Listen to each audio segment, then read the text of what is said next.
நீதிமொழிகள் புத்தகத்துல 3வது அதிகாரம் 6வது வசனத்தை வாசிக்கிறோம். இதே வசனத்தினுடைய பத்த வசனம் அது. உன் வழிகளில் எல்லாம் அவரை நினைத்துக் கொள், அப்பொழுது அவர் உன் பாதைகளை செவ்வைப்படுத்துவார். செவ்வைப்படுத்துவார் ஒழுங்குபடுத்துவார்.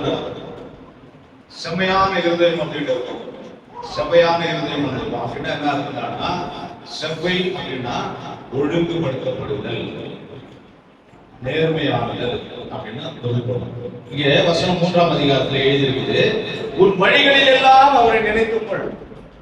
சொல்லுங்க, எல்லா வழிகளிலும். வழிகள் அப்படின்னு சொல்லி சொன்னா நம்முடைய வாழ்க்கை பிரயாணம் நம்ம செய்கிற முயற்சிகள் எல்லாவற்றிலும் அவரை நினைத்துக்கொள், அப்பொழுது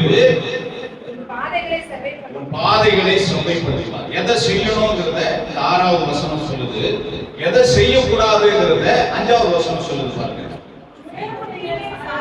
உன் சுய புத்தியின் மேலே சாயாமல் முழு இருதயத்தோடும் கர்த்தர் பேரிலே நம்பிக்கையாயிரு. சொல்லுங்க பாருங்க, எதை செய்யக்கூடாதுன்னு சொல்லி இந்த வசனம் சொல்லுது, சுய புத்தியை சார்ந்து கொள்ளக்கூடாது. யோசுவா புத்தகம் 7வது அதிகாரம் 1 வசனத்தை வாசிங்க. யோசுவா புத்தகம் 7வது அதிகாரம் 1 வசனத்தை வாசிங்க.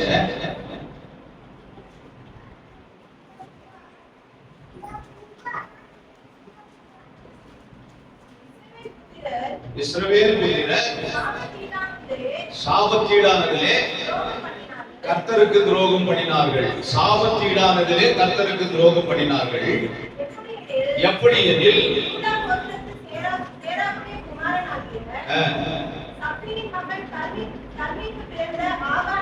கர்மிக்கு பிறந்த ஆகான் என்பவன் சாபத்தீடானதை சிலதை எடுத்துக்கொண்டார். நம்ம வாசிச்சோம் சங்கீதங்களின் புத்தகத்திலே, நீதிமானுக்கு உள்ள பஞ்சமே நல்லது, துன்மார்க்கருக்கு உள்ள செல்வ செழிப்பை பார்க்கிறோம். செல்வத்தையும் செழிப்பையும் அடைய துன்மார்க்கருடைய வாழ்க்கையை பின்பற்றாத உத்தமனை நோக்கி கவனித்து நல்லவனை பாரு, நல்லவனுடைய வாழ்க்கையை கற்றுக்கொள், அதை உன் வாழ்க்கையில நடைமுறைப்படுத்தும் சொல்லி பார்க்கலாம். இந்த வசனம் சொல்லுகிறது, சாபத்தீடானது அப்படின்னு ஆண்டவர் ஒரு காரியத்தை சொன்னா, அந்த சாபத்தீடு உன்னை ஐஸ்வர்யவானாக்கும் அப்படின்னு சொல்லி சொன்னாலும் அதை என்ன பண்ணாத, எடுக்காத, தொடாத, பார்க்காத அப்படின்னு. நல்லா புரிஞ்சுக்கங்க, தேன் வந்து ரொம்ப ரொம்ப ரொம்ப ரொம்ப இனிமையானது, தேன் வந்து ரொம்ப சுவையானது. ஆனா தேன் இருக்கிற இடம் எந்த இடம் சொல்லுங்க, கரெக்டா யார் சொன்னீங்களோ உங்களுக்கு 50 ரூபாய் பரிசு. யார் சொன்னது? அந்த தாரணிக்கு 50 ரூபாய் பரிசு. செத்து போன சீக்கிரம் கரெக்டா தட்டுங்க. தேன் வந்து ரொம்ப சுவையானது, நல்லா புரிஞ்சுக்கங்க. தேன் வந்து ரொம்ப அத்தியாவசியமானது, ரொம்ப ஆசீர்வாதமானது. ஆனா அது இருந்த இடம் எந்த இடம் தான் அப்படின்னா, சிங்கத்தினுடைய உடல், சிம்சோனுடைய வாழ்க்கையில அது நடந்திருக்கிறது. அதைத்தான் இங்க சொல்ற. ஒரு ஆசீர்வாதம் அது பரிசுத்தவான்களுடைய பாதையில அவருடைய வாழ்க்கையில நடக்கும்போது கிடைச்சதுன்னா, அது கொஞ்சமா இருந்தாலும் அது ஆசீர்வாதம், அது நல்ல ஆசீர்வாதம். நீ ஆசீர்வதிக்கப்படணுங்கிறதுக்காக தவறான வழியை நீ பின்பற்றி ஒரு பொக்கிஷத்தை அடைய வேண்டும் என்று சொல்லி நினைத்தால் அது சாபம். ஆண்டவர் ஏற்கனவே சொன்னார். அதுக்கு முன்னாடி அதிகாரத்தை நீங்க படிச்சீங்க அப்படின்னா, வீட்டுக்கு போயிட்டு படிச்சு பாருங்க. அந்த தேசத்துல இருக்கிற கொள்ளை உடைமைகளை எல்லாத்தையும் என்ன பண்ணுங்க, நெருப்பு வச்சு ஒழித்திருங்க. அதை நீங்க தொடாதீங்க, அதை நீங்க பயன்படுத்தாதீங்க, அதை நீங்க எடுத்துக்கொள்ளாதீங்க அப்படின்னு சொல்லி அதுக்கு முன்னாடி அதிகாரத்துல உங்களுக்கு சொல்லி கொடுப்பாரு. நமக்கும் பரலோகம் போகணும், அதுக்காக இந்த பூமியில வாழ்கிற போது நமக்கு சொல்லி கொடுக்குறாரு எதை செய்யணும், எதை செய்யணும். அதுக்காக தான் வேத புத்தகம் இருக்குது. அதுக்காக தான் இயேசு கிறிஸ்து பூமியில பிரசங்கம் பண்ணாரு. அவர் பிரசங்கம் பண்ணது முழுமையா பிரசங்கம் பண்ணி முடிக்காத ஒரு சில காரியங்கள் இருக்குது. அதை பரிசுத்த ஆவியானவர் மூலமாய் நினைப்பூட்டுவார்னு சொல்லி இருக்கிறார். நான் போவேனேயாகில் தேற்றவாரனை உங்களுக்கு அனுப்புவேன், அவர் என்னை குறித்து என்னிலிருந்து இன்னும் அநேக காரியங்களை உங்களுக்கு என்ன பண்ணுவாரு, போதிப்பாருன்னு சொல்லி இருக்கிறார். நல்லா புரிஞ்சுக்கங்க, இயேசு கிறிஸ்து கம்ப்ளீட் பண்ணல. எதை கம்ப்ளீட் பண்ணல? நமக்கான ஆலோசனைகளை கம்ப்ளீட் பண்ணல. கொஞ்ச நாள் தான் அவர் ஊழியம் செஞ்சார், 3 வருஷம் தான் ஊழியம் செஞ்சார். ஆனா அவர் இருந்த காலத்துல நாம இல்ல, நாம 2000 வருஷத்துக்கு அப்புறம் இருக்கிறோம். இப்ப நமக்கு யார் சொல்லுவாங்க இந்த சத்தியத்தை, யார் சொல்லி கொடுப்பாங்க? இயேசு கிறிஸ்து தான் இல்லையே அப்படின்னு நம்ம நினைக்க கூடாதுன்றதுக்காக பரிசுத்த ஆவியானவரை நமக்கு தந்தரளி இருக்கிறார். இந்த வேத புத்தகத்தை நமக்கு தந்தரளி இருக்கிறார். இந்த வேத புத்தகத்தில் இருக்கிற காரியங்கள் மூலமாக பரிசுத்த ஆவியானவர் நமக்கு நம்முடைய வாழ்க்கையின் அத்தியாவசியங்களை போதிப்பார், தேவைகளை போதிப்பார், சத்தியத்தை சொல்லிக் கொடுப்பார். அவர் பாவத்தை குறித்தும் நீதியை குறித்தும் நியாய தீர்ப்பை குறித்தும் நமக்கு கண்டித்து போதிப்பார். அப்போ அப்பா இருக்கும்போது கேட்டா பெரிய பையன் இருக்கும்போது அப்பா இருந்தாரு, சொல்லி கொடுத்தா பெரிய பையனுக்கு. இப்ப பெரிய பையன் நல்ல ஆலோசனைகளை அப்பா கிட்ட இருந்து கேட்டா இப்ப பெரிய பையன் வாழ்க்கை நல்லா இருக்குது. இப்ப அப்பா இறந்துட்டாரு, அடுத்து பிறக்கிற குழந்தைக்கு அப்பாவினுடைய ஆலோசனை வேணும்னா அப்போ பெரிய பையன் மூலமாக அல்லது ஏற்கனவே அப்பா பதிவு பண்ணி இருக்கிற வசனங்கள் மூலமாக, வாழ்க்கையின் மூலமாக நம்மை வழிநடத்த அவசியமா இருந்தார். இப்ப பெரிய பையன் அப்படின்னு சொல்லி சொன்னா ஆண்டவரோடு வாழ்ந்த சக தேசத்துல இருந்த, அந்த தேசத்துல இருந்த கர்த்தருடைய பிள்ளைகள், பரிசுத்தவான்கள், முற்பிதாக்கள், அதாவது முதல் தலைமுறையில இருந்தவர்கள். இப்போ இருக்கிற நமக்கு ஏசப்பா இல்லையே, அவர் காலம் இல்லையேன்னு வருத்தப்படக்கூடாதுங்கிறதுக்காக வேதம் நமக்கு கொடுக்கப்பட்டிருக்கிறது. பரிசுத்த ஆவியானவர் மூலமாக அந்த நல்ல செய்திகளை கர்த்தர் நமக்கு போதிப்பார். இங்க பாருங்க, இந்த ஆகான் என்பவன் 7ஆம் அதிகாரம் 1 வசனம். ஆகான் என்பவன் சாபத்தீடானதை எடுத்துக் கொள்கிறான். அவனுக்கு ஆசை, அவன் ஐஸ்வர்யவானாக வேண்டும் என்று சொல்லி அவனுக்கு ஆசை. ஆனா அது சாபத்தீடு, கர்த்தர் வேண்டாம்னு சொல்லி ஒதுக்கிற காரியம். அதை எடுத்துக்கொள்றான். இன்னைக்கு நம்ம கர்த்தருடைய வார்த்தைகளை அறிந்து கொள்ள வந்திருக்கிறோம். எதை செய்யணும், எதை செய்யக்கூடாது என்று வேதம் நமக்கு சொல்லிக் கொடுக்கிறது. சாபமான காரியத்தை நாம ஆசீர்வதிக்கப்பட்டபடி எடுத்துக்கொள்ளக்கூடாது. அந்த வசனம் தெளிவாக சொல்லுது. வழியை கர்த்தருக்கு ஒப்புவிக்க வேண்டியவன் வழியை கர்த்தருக்கு ஒப்புவிக்காததுனால, அல்லேலூயா சொல்லுங்க, 2 கரங்கள் கட்டப்பட்டு கண்கள் குருடாக்கப்பட்டு என்ன பண்ணிட்டு இருந்தான்? மாவு அரைத்து கொண்டு இருந்தான்.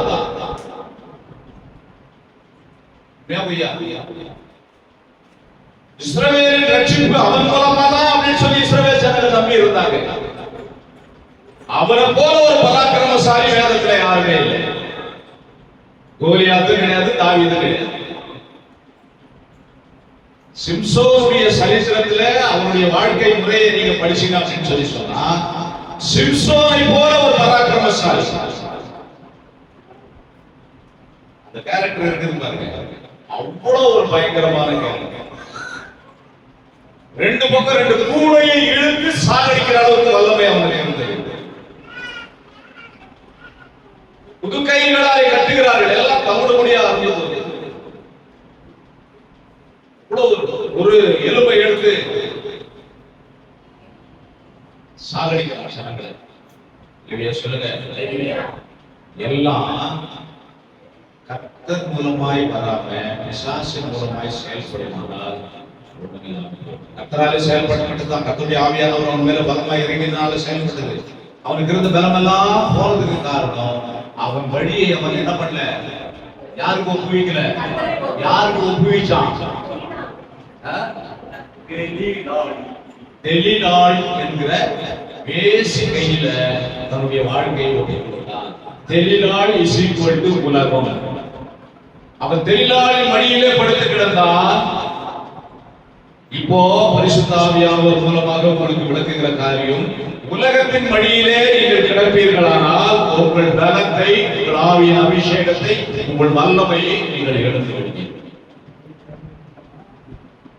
தெளிநாள் சிம்சோனுடைய கண்ணுக்கு பிரியமானவள். உங்கள் கண்ணுக்கு இந்த உலகம் பிரியமாயிருந்தால் வெளியே சொல்லுங்க, எல்லா ரகசியங்களையும் பரிசுத்த ஆவியானவர் வெளிப்படுத்துகிறார். நீங்களும் வேதத்தை கவனமாக பரிசுத்த ஆவியானவருடைய துணையோடு படிப்பீர்களானால் இப்படிப்பட்ட காரியங்களை கர்த்தர் உங்களுக்கு வெளிப்படுத்துகிறார். தெளிநாள் என்பது நம்முடைய வாழ்க்கையில உலகம். அவன் தெளிலாளின் மடியிலே இருந்தான், தெளிலாளிடத்திலே தன்னுடைய ரகசியங்களை வெளிப்படுத்தினான். உன்னுடைய மகாபலம் எங்கே இருக்கிறது? தெளிலாள் கேட்கிறாங்க. ஒவ்வொரு முறையும் மறைத்த அவன் கொஞ்சம் கொஞ்சமா தெளிலாள் மேல ரொம்ப ஆசை அதிகமானதுனால தெளிலாள் அவனை மயக்கத்துக்கு நிலைக்கு கொண்டு போய் அவனை கொடையில வச்சு தட்ட வச்சு தூங்க வச்சு மடியில வச்சு தட்டி தூங்க வச்சு அவன் பலத்தை கேட்டு பலத்தை தெரிஞ்சுக்கிட்டு தலையை என்ன பண்றாங்க? மொட்டை அடிக்கிறார்கள். அல்லேலூயா சொல்லுங்க. மேலே இருக்கிற அபிஷேகமும் ஆவியும் ஒரு நாள் மொட்டை அடிக்கப்படும். எப்ப தெரியுமா? இந்த உலகத்தின் மடியிலே விழுந்து கிடக்கிறது. பாவங்களிலே சாபங்களிலே பரிசுத்தவான்கள் விழுந்து கிடக்கிற போது அது சுத்தமா மொட்டை அடிக்கும். இப்போ வழியை நம்ம என்ன பண்ணணும்? கர்த்தருடைய கரத்துல ஒப்பு கொடுக்கணும். ஆகான ஒப்பு கொடுக்கல. ஆகான கல்லால அடிச்சு என்ன பண்ணிட்டாங்க? ஒரு கோத்திரம், அதாவது ஒரு கோத்திரம், ஒரு தேசத்தினுடைய ஒரு ஜனக்கூட்டத்தினுடைய ஆசீர்வாதத்துக்கு ஆகானுடைய அந்த காரியம் தடையா இருந்தது. இஸ்ரவேல் ஜனங்கள் தோற்று போனதற்கு காரணம் என்ன? அதிகாரம் நீங்க கடந்து வாசிக்கும் போது அவர்கள் பெலிஸ்தியர் இடையிலே தோற்று போனார்கள். காரணம் என்ன? சாபத்தை கொண்டு வந்து என்ன பண்ணிருக்கிறான்? பூமிக்கு அடியில உதச்சி வச்சிருக்கிறான். அப்புறம் அதை கண்டுபிடிச்சு அவரை கல்லால் அடிச்சு கொண்டுட்டு அதுக்கப்புறம் ஆண்டவரே பாவத்துக்கு நீங்களாக்கி இருக்கிறோம், இப்போது எங்களுக்கு ஜெயத்தை கொடுங்கன்னு சொல்லி இஸ்ரவேல் ஜனங்கள் அழுது கண்ணீர் விட்டு அதுக்கப்புறமும் மன்னிப்பு கோரி ஆண்டவருடைய நாமத்தினால போறாங்க யுத்தத்துக்கு. அந்த யுத்தத்துல இஸ்ரவேல் ஜனங்கள் என்ன பண்றாங்க? ஜெயிக்கிறாங்க. அப்போ சாபத்தோடு நாம் வாழும்போது சாபத்தீடானதை நமதாக்கி கொள்ள வேண்டும் என்று நினைக்கிற போது நாம தோற்று போய் கொண்டிருப்போம். முன்னாடி நீங்க அந்த சரித்திரத்தை வாசிச்சீங்க அப்படின்னு சொன்னா ஆகானுடைய சரித்திரத்தை, ஆகானை அறியுங்கள் நீங்கள் ஜெயம் பெறுவீர்கள். ஆகானுடைய இருதயம் யாருக்கு இருந்தால் பொல்லாத வழியில பணம் சேர்க்கணும், சொத்து சேர்க்கணும் அப்படிங்கிற இருதயம் யாருக்கு இருந்தால் சபைக்கு மட்டும் இல்லை, மூலமாய் மீடியா மூலமாய் நிறைய பேருக்கு செய்தியை கேட்பாங்க. யாருக்கானாலும் சரி அது அழிவு நிச்சயம். அடுத்து வாசிக்கிற பாருங்க, ஆதியாகம புத்தகத்துல 28வது அதிகாரம் 20வது வசனம்.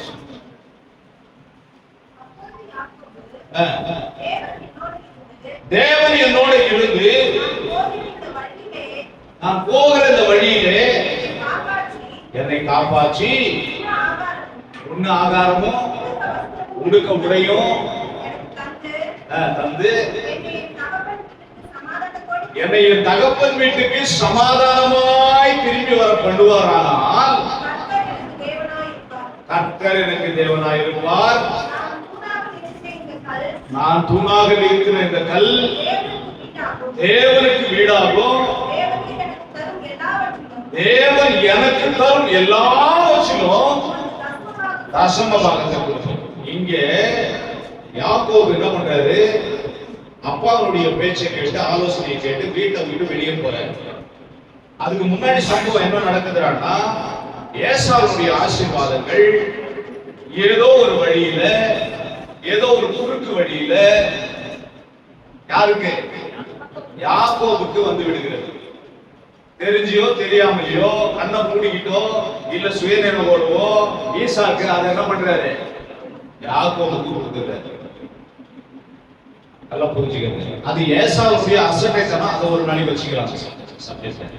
ஏசா ஏன் அந்த சொத்தை இழந்தான்? அவனுக்கு இருக்குன்னா விஷயம் என்ன? ஏன் வந்து காயினுடைய காணிக்கை கர்த்தர் அதிகரிக்கல? ரெண்டும் ஒண்ணுதான்.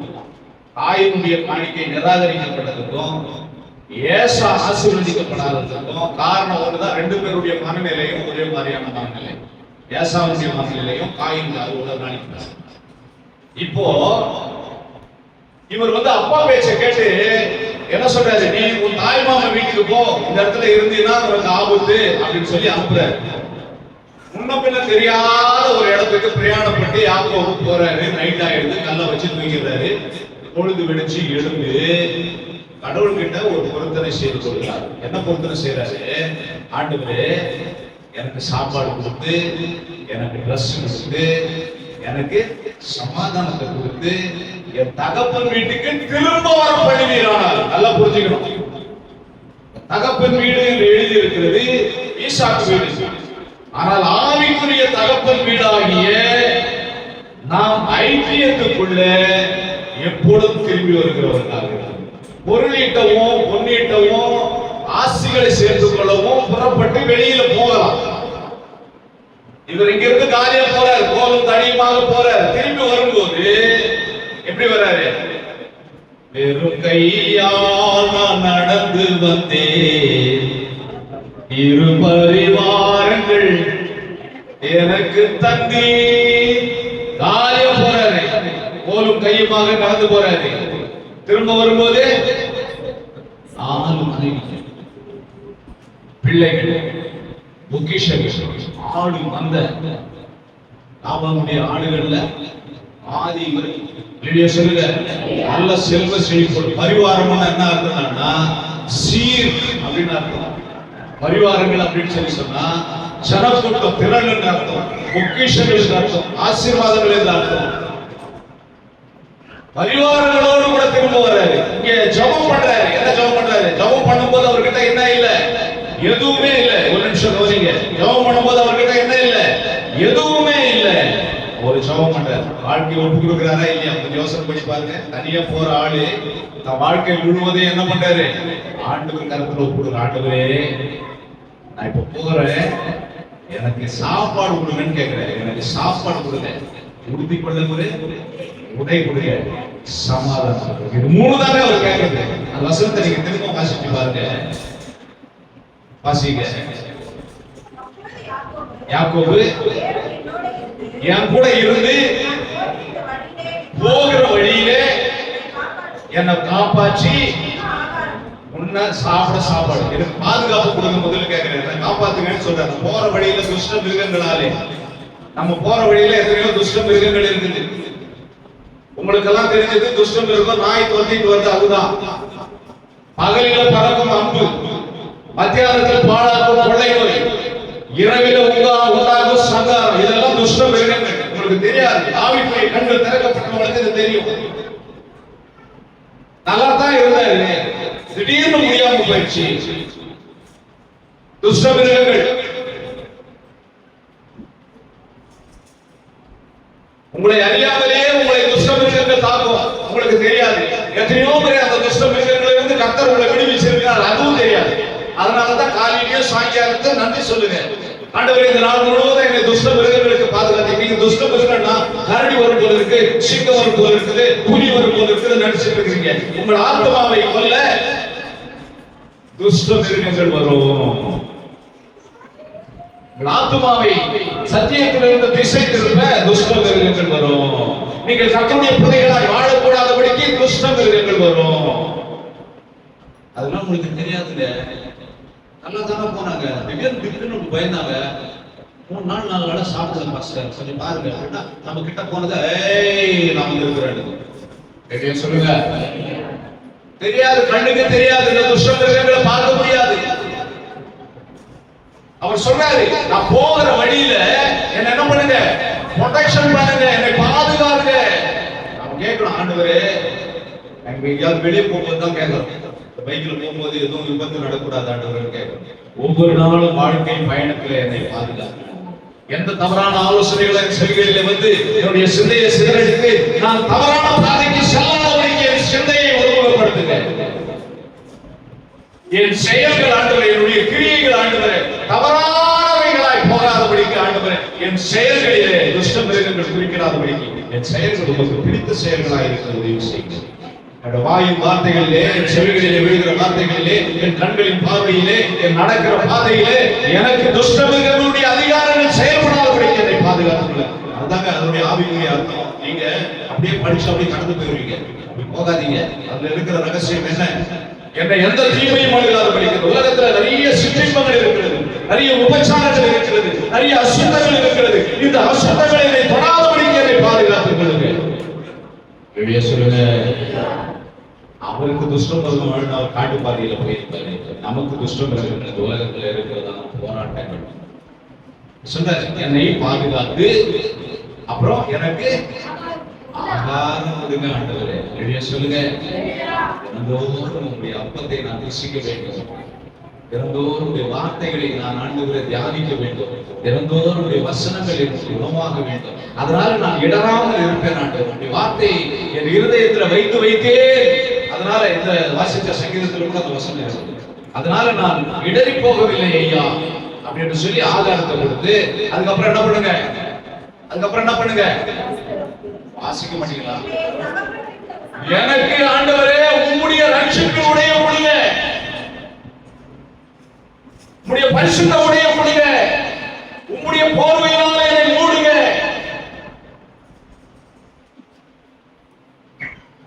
குளிருக்கு போவாசுடைய பாதத்துல போய் யார் படுத்தினாங்க?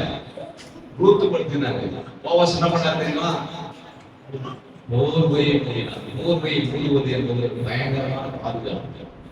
மேக ஸ்தம்பத்தினாலும் அக்கினி ஸ்தம்பத்தினாலும் இஸ்ரவேல் ஜனங்களை போர்வை போல மூடி கர்த்தர் வழி நடத்தி வந்தார். கேட்கிற ஆவிக்குரிய ஆசீர்வாதங்களை பாருங்க. நீங்க நினைச்சிருப்பீங்க, எனக்கு சோறு போடுங்க ஆண்டவரே, எனக்கு நல்ல ட்ரெஸ் கொடுங்க ஆண்டவரே, எங்க வீடு நல்ல கட்டடத்துல இருக்கு ஆண்டவரே, எங்க வீடு உழுவுது, எங்க வீடு நல்ல தளம் போட்ட வீடா இருக்கு ஆண்டவரே, நீங்க கேட்டிருப்பீங்க. அவர் கேட்ட ஆசீர்வாதம் அதுதான் நீங்க புரிஞ்சுக்கிறீங்க அந்த வசனத்தை படிக்கும் போது. அது அல்ல, அவருடைய ரகசியம் அது அல்ல. ஆகாரம் என்பது வார்த்தைகளினாலே சத்தியத்தினாலே என்னை பரிசுத்தமாக்கி என் கால் இடராதபடி. இந்த வார்த்தை தான் என் கால்களுக்கு தீபமும் என் பாதைக்கு. அதனால என் பாதை தவறான பாதையில போகக்கூடாது, என் காலை எடுத்து நான் தவறான வழியில வைக்க கூடாது. எனக்கு நல்ல ஆகாரத்தை கொடுங்க, தினந்தோறும் நல்ல வசனங்களை காமிங்க, சத்தியத்தை சத்தியமாய் நான் அறிந்து கொள்கிற அறிவை தாங்க. பரிசுத்த ஆவியானவர்களுக்கு எல்லாத்தையும் புட்டு புட்டு புட்டு புட்டு கொடுக்கட்டும். இயேசு கிறிஸ்து அதான் சொல்றாரு. அப்பத்தை என்ன பண்ணுங்க, பிட்டு. அப்பத்தை என்ன பண்ணுங்க, பிட்டு. அப்பத்தை கடிச்சு கடிச்சு சாப்பிடுறோம்ல, ஆளு கொஞ்சம் கடிச்சுக்கணும்னு சொல்லியிருக்கலாம்ல. ரகசியங்களை பிட்டு பிட்டு. அப்புறம் பாருங்க, எனக்கு பாதுகாப்பு கொடுங்க, எனக்கு வஸ்திரத்தை கொடுங்க, அதுக்கப்புறமா கொடுங்க எனக்கு சமாதானத்தை கொடுங்க. இந்த சமாதானத்தோடு கூட நான் திரும்ப என் தகப்பனுடைய வீட்டுக்கு வரணும். தகப்பனுடைய வீட்டை தரிசிக்காமல் கர்த்தருடைய பிள்ளை அல்ல. தகப்பனுடைய வீடு எது? எது தகப்பனுடைய வீடு? அவரே சொல்றாரு பாருங்க, இது இந்த தூண் உமக்கு வீடாகும். அவர் சொல்றாரு பாருங்க, ஒரு தூணை எடுத்து நிறுத்தி வாசிங்க அந்த வசனத்தை. நான் தூணாக நிறுத்தின இந்த கல் தேவனுக்கு வீடாகும். தேவனுடைய வீடு எது? இது என்னுடைய வீடு. சகல ஜனங்களுக்கும் சப வீடு எனப்படும். நீங்கள் கூடி ஆராதிக்கிற தேவனுடைய வீடு.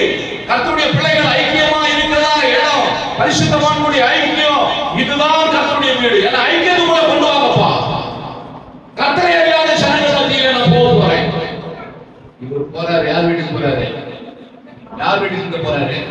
லாபான் வீட்டுக்கு போறாரு. லாபான் ஒன்றும் கர்த்தரை அறிந்தவன் அல்ல, அவன் விக்கிரகாராதனைக்காரன். வரும்போது ராகேல் ஒரு சுரூபத்தை எடுத்து வைத்துக் கொண்டு வருகிறார். அதன் மூலம் அறிந்து கொள்ளலாம் அவன் ஒரு விக்கிரகாராதனைக்காரன்.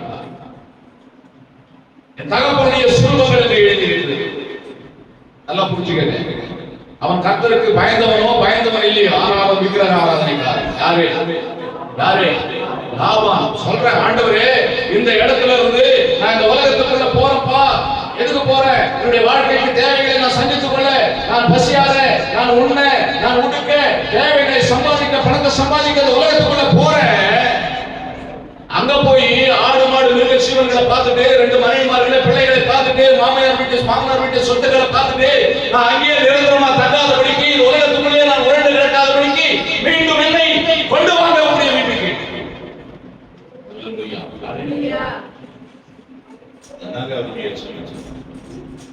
வழிய கடவுளுக்கு எத்தனை தடைகள் வந்தாலும் உடச்சி அவரை கோத்திரம் கோத்திரமாக ஆசீர்வதிக்க சித்தமாயினார். இஸ்ரவேல் என்றாலே யாக்கோபு தான். இஸ்ரவேல் ஜனம் யாக்கோபு தான். அடித்தளம். ஈசாக்கு குறித்து பேசல, ஆபிரகாமை குறித்து பேசல, யாக்கோபு குறித்து தான் பேசணும். இஸ்ரவேலுக்கு பெயர் இருப்பதாக யாருக்கு? யாக்கோபுக்கு. 12 கோத்திரங்கள் யாருக்கு? யாக்கோபுக்கு. இஸ்ரவேலர் என்று சொன்னாவே நாம் புதிய இஸ்ரவேலர்கள், நாம் யாக்கோபுடைய பிள்ளை. காரணம் என்ன தெரியுமா? அப்படிப்பட்ட ஒரு அர்ப்பணிப்பு, அப்படி சரியான வார்த்தைகளை பயன்படுத்தி செபித்தாரு. பல ஆசீர்வாதங்களோடு திரும்பி வந்தார். திரும்புற வழியில அண்ணன் எந்திரா வர்றான், சமாதானத்தை மாற்றி கொடுக்கிறேன் சொல்லுங்க. ஆசைகளோடு சம்பாத்திகளோடு திரும்ப வரும்போது துஷ்ட மிருகங்களால் நீங்கள் அடிக்கப்பட்டு உங்களுடைய பொக்கிஷங்கள் பிடுங்கப்படாதபடிக்கு கர்த்தர் பாதுகாப்பு கொடுக்கணும். ஒரு நிமிஷம் ஆண்டவருக்கு பிரியமில்லாதவனை கர்த்தர் பார்த்திருந்தா விட்டுப்பாரு அவரை. ஏசா போய் அவன் கடவுளுக்கு பிரியமில்லாதவனா, எனக்கு பிரியமில்லாத வாழ்க்கையை அவன் வாழ்ந்துட்டு வரான்பா. அவன் போகும்போதும் தீவிரம் போனான், வரும்போதும் தீவிரம் வர்றான். அவனை கொஞ்சம் கவனியில இவனை ஏன் கூப்பிட்டிருந்தாருன்னா மொத்தத்தையும் காலி பண்ணாரு. ஏசா அந்த அளவுக்கு ஆக்ரோஷமாய் வருகிறேன். ஏசாவுக்கு கர்த்தர் யாக்கோபு சொல்லுங்க, நீங்களும் உங்களுடைய வழிகளிலே அவரை நினைத்துக் கொள்ளுங்கள். பாதைகளை அவர் சபைப்படுத்த நல்லவராயிருக்கிறார். கண்களை மூடி செபிக்கலாம்.